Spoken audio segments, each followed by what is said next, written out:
Keilailua harrastettiin ajanvietteenä jo muinaisessa Egyptissä. Euroopassa keilailuun liittyi 500-luvulla alkukristittyjen uskonnollisiin menoihin. Papit kehottivat seurakuntalaisia heittämään kivillä keilaa, ja jos keilat kaatuivat, sai synninpäästön. Myöhemmin keskiajalla keilailusta tuli ajanvietepeli. Tuolloin peliä pelattiin useimmiten 9 keilalla. 1600-luvulla 9 keilan peli levisi siirtolaisten mukana Pohjois-Amerikaan.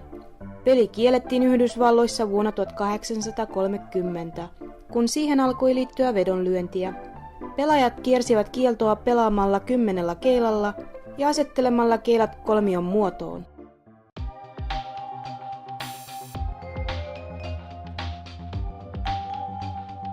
Ensimmäinen asia keilarata-alueelle astellessasi on keilakenkien valinta.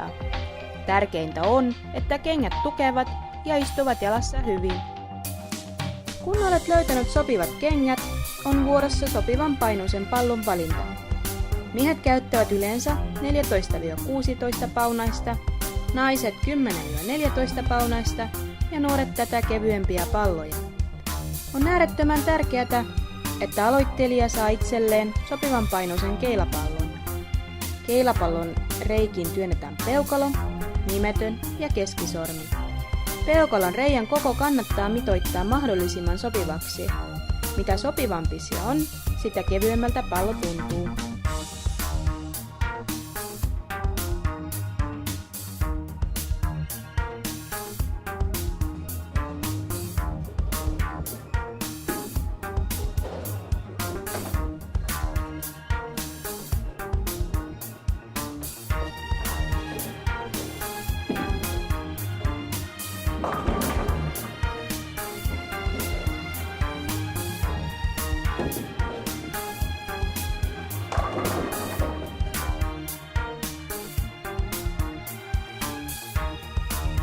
Koska aloitit keilailun? 90-luvun alussa. Mikä sai sinut keilailun pariin? Kyllä se oli silloin työporukka silloin talotekniikka, joka lähti sieltä. Tultiin keilakouluun jo sitä kautta. Mitä keilailu antaa sinulle? No, aluksihan se antoi se oli vain mukava harrastus. Siinä tuli määrätty kaveriporukka. Ja se vain tuo vapaa-aikaan sen kaivatun lisän. Ja tällä hetkellä se tietenkin nyt antaa mulle jo vähän leivänkin. Leivänkin? Niin. Eli sä toimit täällä? Mä oon tämän hallin hoitajana, toisena hoitajana. Joo. Oletko ollut kauan täällä? 3 vuotta tulee nyt täyteen kevään. Tää halli on näemmä vähän uudistettukin. Joo, viime kesänä tehtiin sellainen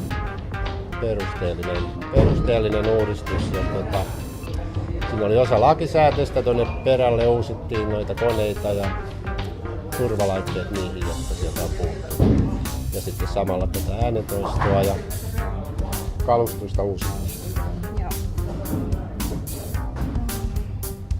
Tää Kauhajalla toimii keilaseuroja. Osaatko sanoa, kuinka monta keilaseuraa on Kauhajalla tällä hetkellä? Onkohan niitä 7 nyt sellaista toimivaa seuraa? Kuulutko itse seuraan? Kyllä. Mikä seuraan kuuluu? Loska. Loska. Voitko vähän kertoa seuran toiminnasta? Osaatko kertoa? No, tää seura on perustettu siellä joskus 90-luvun alkupuolella ja siihen on sitten yhtynyt sellaisia pienempiä seuroja. Se on ihan sellainen kaveriporukalla perustettu seura. Siihen se on ihan vain yhtäkkinen päähänpisto. Osallistutteko kuitenkin kisoihin? Joo, ennen ihan valtakunnan sarjoihin asti osallistuttiin. Tällä hetkellä vain näihin paikallisiin kisoihin. Heittäjämäärä on aika pieni nyt meidän seurassa. Jos nuori ihminen haluaa liittyä keilaseuraan, niin mitä etuuksia keilaseuraa tarjoaa nuorille? Tällä hetkellä se keilaseura, niin seura sinänsä ei välttämättä hirveästi tarjoa etuuksia muuta kuin sen, että antaa mahdollisuuden kilpailuihin. Mutta tämä paikallinen keilaliitto järjestää täällä niin kuin määrätyn ajoin niin aloittelijoille keilakouluja. Ja keilakoulu käymällä ja sitten siitä innostuttua voi liittyä niin kuin seuraan. Sitä seuran kautta pääsee mukaan tähän kilpailutoimintaan. Eli harrastaa voi ilman seuraakin, mutta kilpailutoiminta vaatii sitten tämän seuran. Sitten usein kuullaan sanottavan, että keilaus on vain peliä.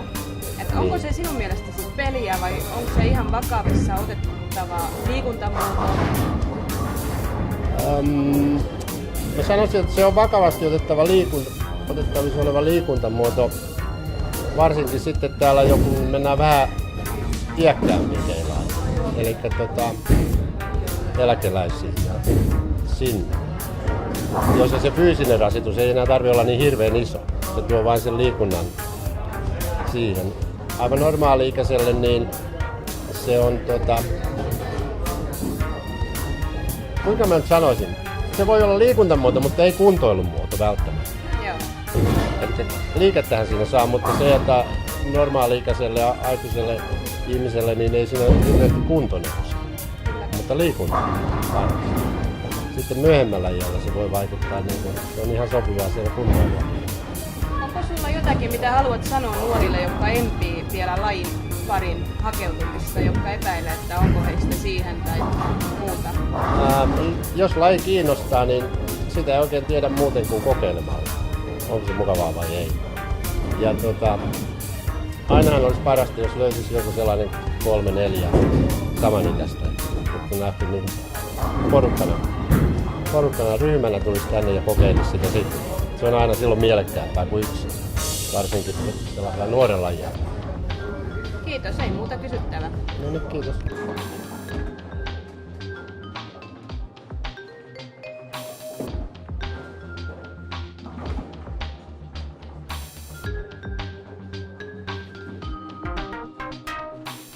Keilailu on hauska ja sosiaalinen harrastus. Jokainen vaikuttaa kohdallaan keilaratujen hyvän henkeen.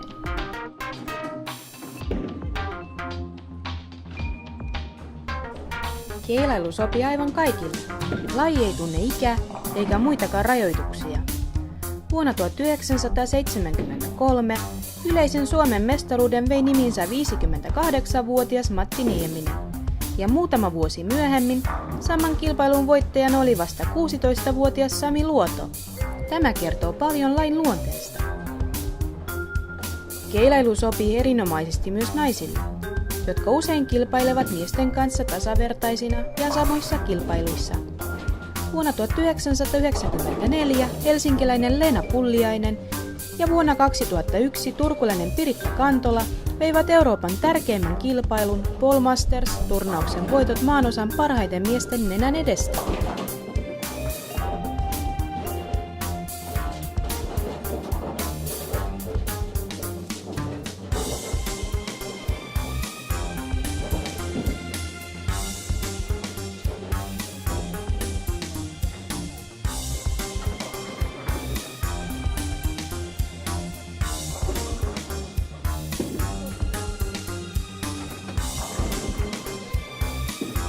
Pelin ideana on yrittää kaataa painavalla pallolla noin 18 metrin päässä olevan patterin kaikki 10 keilaa. Jos keiloja jää ensimmäisen heiton jälkeen pystyyn, saa pelaaja yrittää toisella heitolla kaataa loput, eli paikata.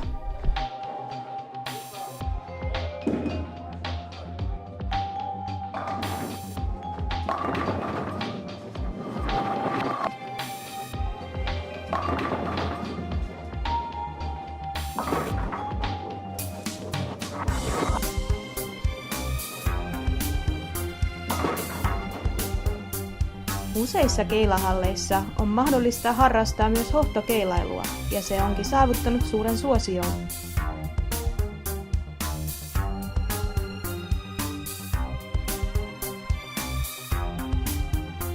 Keilailusta saat helposti elinikäisen harrastuksen, joka tuottaa sinulle riemukkaita elämyksiä ja kohentuvaa kuntoa.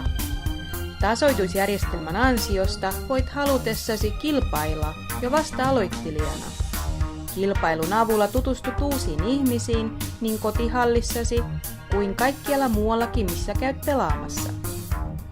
Ota yhteyttä lähimmän hallin henkilökuntaan tai ohjaajaan. He neuvovat sinua mielellään, mikäli olet kiinnostunut siirtymään harrastuksessasi uudelle tasolle ja haluat liittyä esimerkiksi keilaseuraan.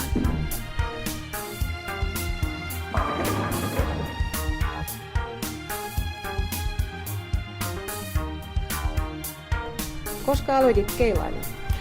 Se oli vuonna 2003. Mikä sai sinut keilailuun pariin? No Kankaanpäähän tuli keilahalli ja vaimon kanssa yhteistuumin niin todettiin, että käydäänpäs kokeilemassa tämmöistäkin lajia. Kun pienestä pitäen kuitenkin on penkkiurheilua harrastanut ja kaikenlaista urheilua, niin käytiin kokeilemassa ja nalkkiin jäätiin sitten. Mitä keilailu antaa sinulle? Mahdottoman hienon vapaa-ajan harrastus, näin lyhyesti sanottu. Toimit myös Keilaliiton valmentajana. Mitä haluat sanoa ihmisille, jotka empii lajin aloittamista? Miksi kannattaisi aloittaa keilailu? Ei muuta kuin rohkeasti mukaan. Keilailuhan on erittäin monipuolinen, vaativa laji. Se ei ole suinkaan helppo laji, niin kuin monet kuvittelee, mutta mitä enemmän saat toistoja, niin sitä paremmin se rupeaa menemään. Eli se vaatii sen, että menee keilahallille ja keilaa, niin sä kehityt. Tietysti tämä nyt pätee vähän jokaiseen urheilulajiin, ei yksistään keilailuun, mutta keilailu on erittäin vaikea laji. Eli keilailu on taitolaji. Keilailu on taitolaji tänä päivänä. Ja myös välineurheilu on aika pitkällä huipputasolla. Meikäläinenhän on keilannut harrastaja, että mua ei voi niin kuin sanoa isolla koolla keilaajaksi. Mä harrastan keilailua. Mutta silti käyn kilpailussa, koska mä tykkään käydä kilpailussa ja en ihan pienestä naperosta saakka käynyt eri lajien kilpailussa, niin mulla on tavallaan, jos nyt sillä voi sanoa, jonkinmoinen kilpailu vietti.